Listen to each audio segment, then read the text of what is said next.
After the wedding, people mocked the billionaire CEO's secretary-turned-wife as a gold digger. But what happened next shocked the whole world. Stay tuned because you're about to watch a beautiful story and find out what happened next. Hello, family. Welcome to Tales Haven. Kindly subscribe to my YouTube channel for more beautiful stories. Thank you as you do so. Sit back, relax as we dive into the story.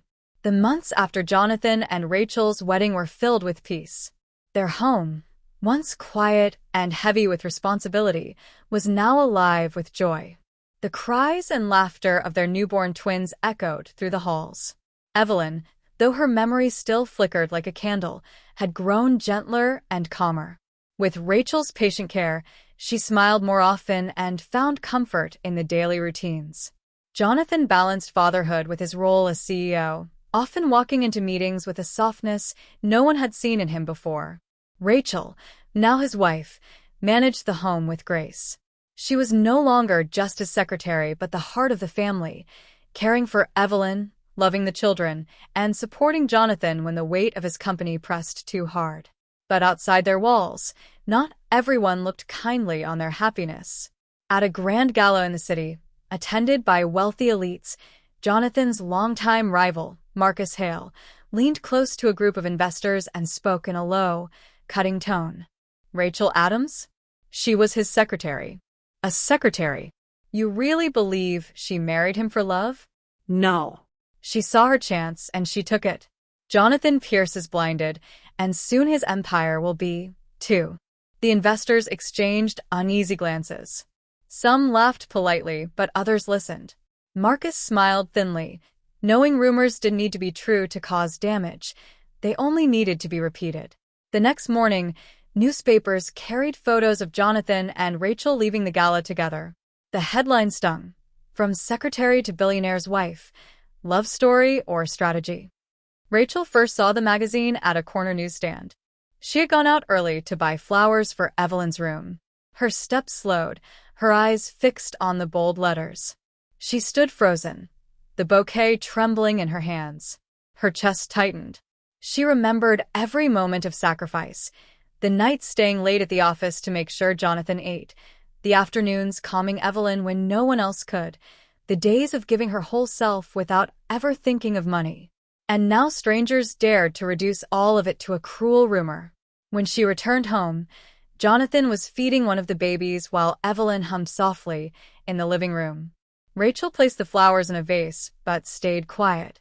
You're awfully silent, Jonathan said, glancing at her. What's on your mind? Rachel forced a small smile. Nothing, just tired. But inside, her heart ached. She didn't want to burden him with whispers, not when he was already carrying the weight of work and family. Later that week, at the office, Rachel noticed the sideways glances. Some employees greeted her warmly, but others whispered behind their hands. At lunch, she overheard one of the junior staff say, "She's lucky, that's all." The words cut deeper than she wanted to admit. That evening, Jonathan found her sitting by the nursery window, rocking their daughter. "Rachel," he said gently, kneeling beside her. "I can see something's troubling you. Please don't shut me out." She looked at him, her eyes moist. "Do you ever wonder if they're right? If people think I'm just here because I was your secretary?" Jonathan's face hardened. No. Never. Let the world whisper. They don't know what we know. They didn't see the nights you held my mother's hand when she was lost.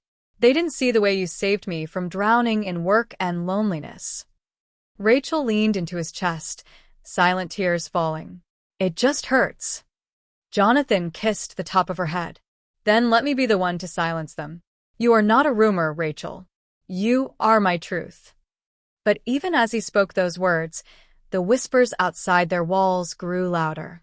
And soon, they would not only test Rachel's heart, but their marriage itself. The morning after Jonathan's promise to Rachel, the house seemed calm on the surface. The twins giggled in their cribs, Evelyn hummed as Rachel brushed her hair, and sunlight filled the kitchen. But beneath the warmth, tension slowly crept in. Jonathan had a full day at the office. Investors from London were visiting, and their questions had turned sharper since Marcus Hale's rumors began to spread. They no longer asked about profits, they asked about Rachel. At lunch, one of the investors leaned back in his chair and smirked. Jonathan, you've built a powerful empire. But tell us, how much of it is now guided by your wife? His tone carried mockery rather than respect. Another added with a chuckle, is she running the boardroom from the nursery? Jonathan's jaw tightened. He slammed his pen on the table harder than he meant to. Rachel is not your business, he said firmly. She's my wife, and she doesn't need your approval. But when the meeting ended, the damage had been done. Doubt lingered in the air, and Jonathan left with his pride bruised. That evening, Rachel was setting the table when Jonathan walked in. His shoulders were tense, his tie loose, his expression unreadable. Evelyn greeted him cheerfully, but he only gave a distracted smile. Rachel watched him as she placed bowls of soup on the table. Long day. Jonathan hesitated, then sat down heavily. The board wants you to step back from attending company events. They say it looks unprofessional. Rachel froze, the ladle still in her hand. Unprofessional, she repeated softly. They think the rumors are distracting. They think it's best if, he sighed and rubbed his forehead. If you're not seen too much. Rachel slowly placed the ladle down. Her chest felt tight. Jonathan, the only reason I went to those meetings was because your mother needed me. I never asked for the spotlight. Do they really think I'm trying to take over your company? Jonathan looked up, his eyes tired. I know you're not. But they don't. And sometimes perception matters as much as truth. The words landed like a blow. So now I'm the problem? Rachel whispered. No, Jonathan said quickly, reaching for her hand. You're not the problem. The world is unfair. But if stepping back keeps peace. Rachel pulled her hand away before he could finish. Peace for them, Jonathan. But what about me? Am I supposed to hide in our house, so your board feels comfortable? Evelyn, sitting nearby with her spoon halfway to her mouth, lowered it and spoke softly. Don't fight, please. I like it when you two smile together. Rachel kissed Evelyn's forehead, then stood, unable to sit any longer. She walked into the nursery where the twins were stirring in their cribs. She lifted her daughter into her arms and sat in the rocking chair. The baby cooed, pressing a tiny hand against her cheek. Rachel smiled through tears, whispering, At least you'll never doubt why I'm here. Hours later, Jonathan entered the nursery quietly. He stood at the door, watching his wife rock their daughter under the soft glow of the lamp. For the first time since their wedding, he felt a distance between them, a wall not built by strangers or rivals, but by unspoken hurt. He wanted to speak, to say something that would erase the crack forming between them, but the words wouldn't come. Instead, he turned off the hallway light and left her to the silence she seemed to need. Rachel held her baby closer, staring out the window at the city lights. She had once believed love alone would silence every whisper. But tonight, she realized love could be tested, not by enemies, but by the doubts they allowed inside their own walls. And for the first time, she wondered if she was strong enough to face what lay ahead. Morning brought a quiet decision. Rachel woke early, fed the twins, and helped Evelyn wash her face. She braided Evelyn's soft hair and set the Today book on the table. Shall we write something? Evelyn asked. Rachel took the pen. Yes, she said. She wrote in large, steady letters. I will not hide today. Evelyn smiled. Good line. Rachel kissed her cheek. We'll keep it. After breakfast, Rachel called a number she hadn't used in years, the director of a small community center she once visited with her church. Hi, this is Rachel Pierce, she said. May I speak with Grace Miller? This is Grace, the voice answered, warm and surprised. Rachel Adams, no. Rachel Pierce now. I remember you. How are you? I'm all right, Rachel said. I want to teach a free class for women who are starting small. Resumes, interviews, office skills. And courage. Do you have space? Grace didn't pause. We have Tuesdays at 4 p.m. We'll make room if we don't. Thank you, Rachel said, and felt a weight lift. That afternoon, Rachel printed simple flyers at home. Start where you are, free workshop. Learn resumes, interviews, email basics, and calm under pressure. Tuesdays 4 to 5 p.m. Harbor Street Community Center. She taped one on the grocery store board, gave one to the doorman, and tucked a few into the hands of women she met on the sidewalk: cashiers, a bus driver, a young mom with a stroller. At 3:30, Jonathan glanced up from his desk as she gathered a folder and her keys. "Where are you headed?" he asked. "The Harbor Street Center," she said. "I'm teaching a class." He stood. "Do you want a driver?" "Security." "I'll be fine," she said kindly. "But thank you." He studied her, pride and worry crossing his face. "I want you safe." "I am," she said. "I'm also needed." He nodded once. "Then go do what you do." 10 women came to the first class. Some wore scrubs from early shifts. One wore a hotel uniform. Another had paint on her sleeves. They sat in a circle of folding chairs. Fluorescent lights hummed softly. Rachel wrote 3 words on a whiteboard. Name, role, goal. "I'm Rachel," she said. "I was a secretary. Now I'm a wife, a mom, and still a learner.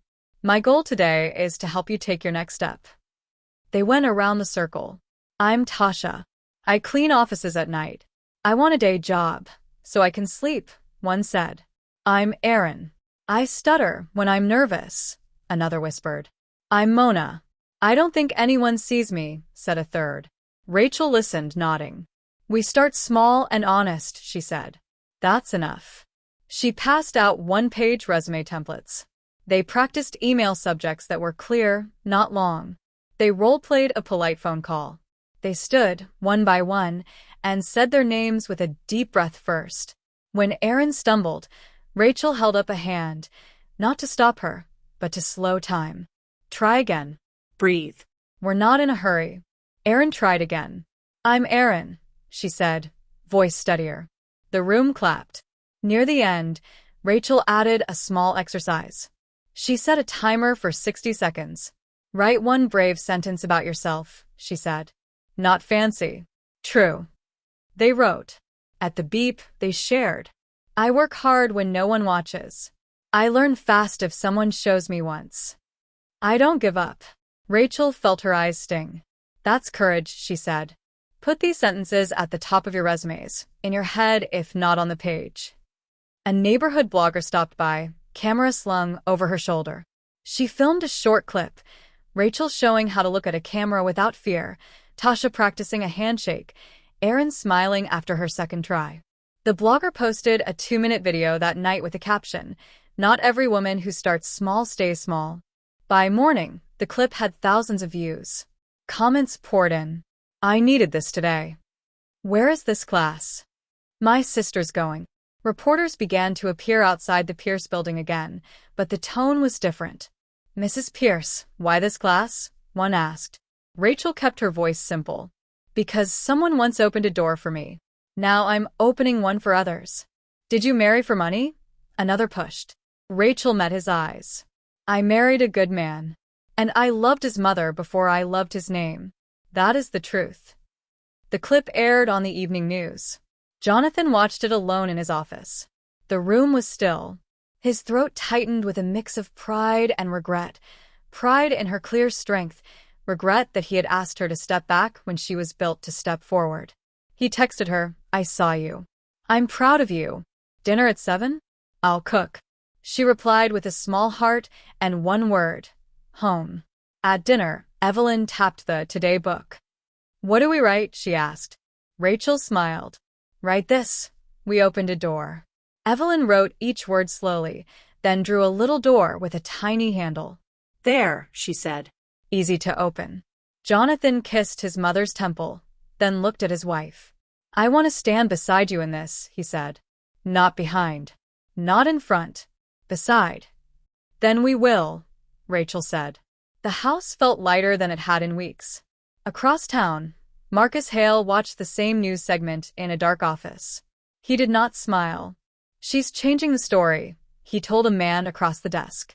"She's changing minds," the man corrected.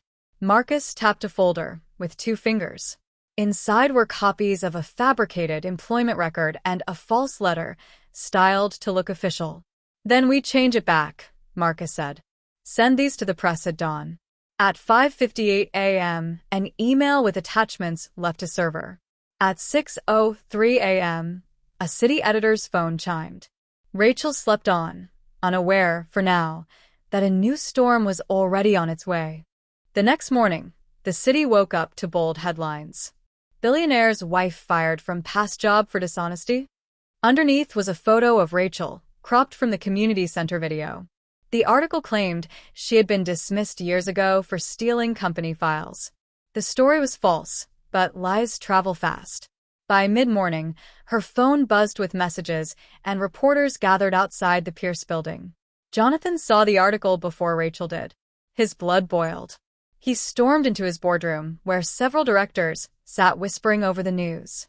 "This is trash," he snapped, slamming the paper down. "My wife has never been fired, never been dishonest. Whoever planted this will regret it." The directors looked uneasy. One cleared his throat. "Jonathan, even if it's false, the press doesn't care.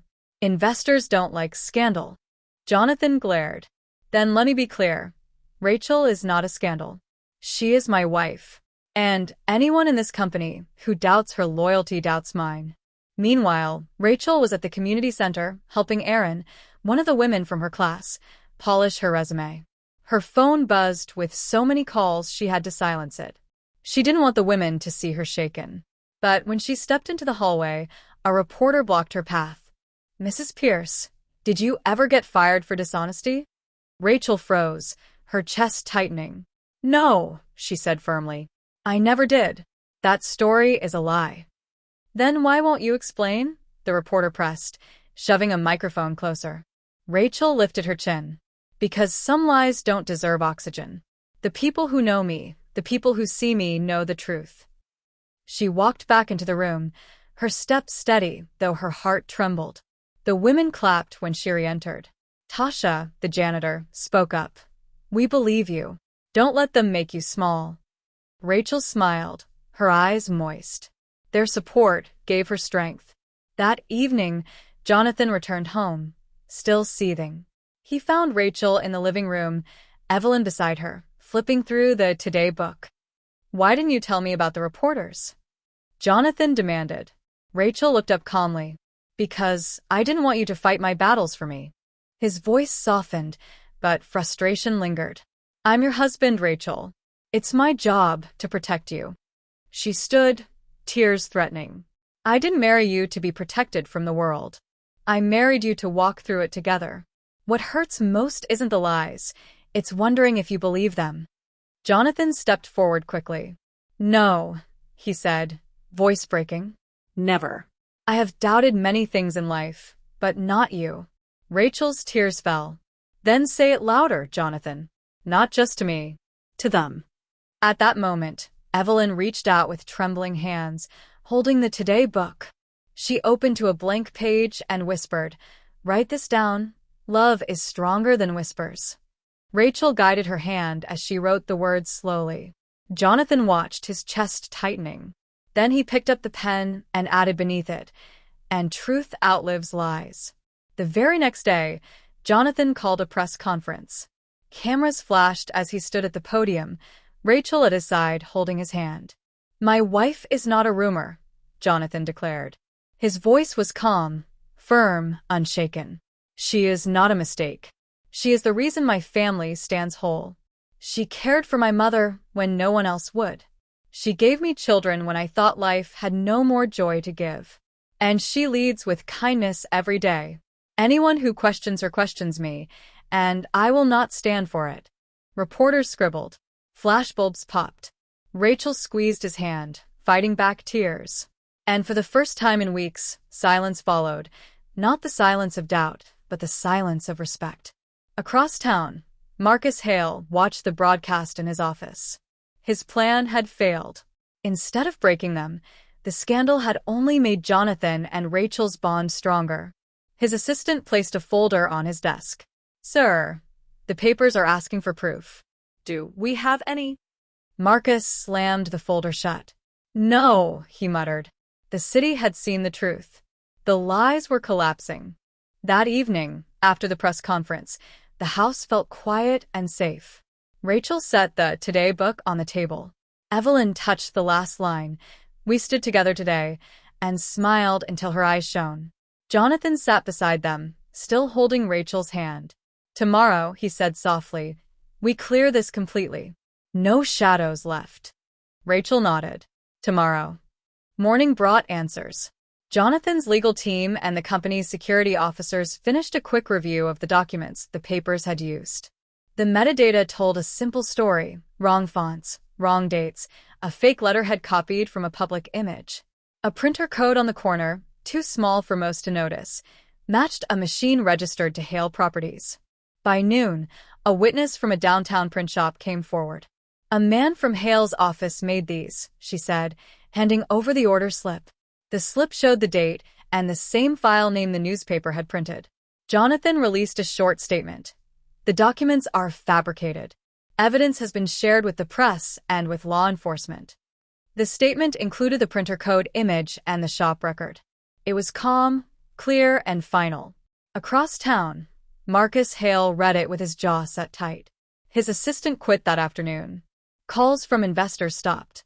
The game was over. At Pierce Holdings, the board met at 4. Mark Lang stood first. His voice was rough with regret. Rachel, Mr. Pierce, I was wrong. I let gossip guide me. I'm sorry. Rachel met his eyes. Thank you for saying it out loud. Jonathan added, steady and firm. From today, we adopt a policy.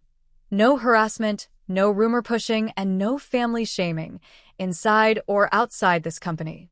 We build with skill and with respect. The directors agreed. The vote was quick and unanimous. At 5, the publisher of the newspaper called Jonathan directly. We were used, the man admitted. We will print a front-page correction tomorrow and a full apology today online. Good, Jonathan said. Send the correction to the community center as well. They stood with my wife when the city did not. The online correction went live within the hour. Rachel's phone began to fill, not with attacks, but with kindness. Grace from the Harbor Street Center texted, "The phones won't stop ringing. Women are asking about your class. Some want to donate. Some want to come." Tasha sent a photo of her new resume with a bold line at the top. I don't give up. Erin sent a voice note, her words careful but clear. I practiced and I did not stutter in my interview today. Rachel pressed the phone to her chest and breathed, relief warm and deep. That weekend, Jonathan asked for one more meeting, not at the office, but at the community center. He and Rachel walked in carrying 2 boxes. The room was full. Women from the class, volunteers, and a few reporters who, this time, stood respectfully at the back. Jonathan opened the first box. This is the Open Door Project, he said. Starting today, Pierce Holdings will fund paid internships for candidates without traditional experience, daytime roles with training and childcare stipends. We start with 10 spots. We grow from there. He opened the second box. Inside were simple notebooks with gold letters. Start where you are. Every intern gets one of these, Rachel said, smiling. We'll write one brave sentence on page 1. Grace wiped her eyes. The room clapped long and loud. On the sign-up sheet, Tasha wrote her name in the first space. Erin wrote hers in the second. Back home, evening gathered like a soft blanket. Evelyn sat in her chair, the music box open, the quiet waltz filling the room. She looked at Rachel and Jonathan and spoke with a clarity that felt like a gift. Truth stood up today, she said. And it stayed. Let's write it, Rachel whispered. They turned a new page. Truth stood up and stayed. Evelyn drew a tiny music note beside the sentence. So we remember the sound of it, she said. Later, on the garden terrace under string lights, Jonathan took Rachel's hand. He held a small velvet pouch, old, soft, and familiar. I know we already wear rings, he said, but I want one more promise. Not for the world. For us. He slid a thin band onto her finger, plain gold, engraved inside with 7 small words. Beside you always. In small ways. Rachel's eyes filled. The line your mother loves, she said. We choose our life in small ways. He nodded. Every day with you. They swayed to the faint music drifting from the open door. No performance, just a slow, quiet dance that fit the size of the terrace and the size of the moment. The next week brought simple, good things. The correction ran on page 1. Hale Properties announced Marcus's leave of absence. The first 2 open-door interns started in reception and operations. The board sent Rachel a letter of apology, signed by every member. Donations flowed to Harbor Street. The class moved to a larger room. Evelyn had a bright morning and gave the twins the tiny carousel photo. "For your room," she told them. "So you always know where joy begins." That night, in the Today book, Rachel wrote, "We did not win by shouting. "We won by standing." Jonathan added beneath it, "and by standing together." He closed the book, looked at his wife, and smiled the kind of smile that only belongs to a house at peace. The rumors were gone. The doors were open, and the life they had chosen, one small, kind choice at a time, kept leading them forward, hand in hand, into the warm, steady light. That brings us to the end of this video. I hope you find this story worth watching. If you do, kindly subscribe to my YouTube channel for more beautiful stories, like and share this video to your friends and loved ones. Your support and engagement encourage me to post more videos. Thanks for watching.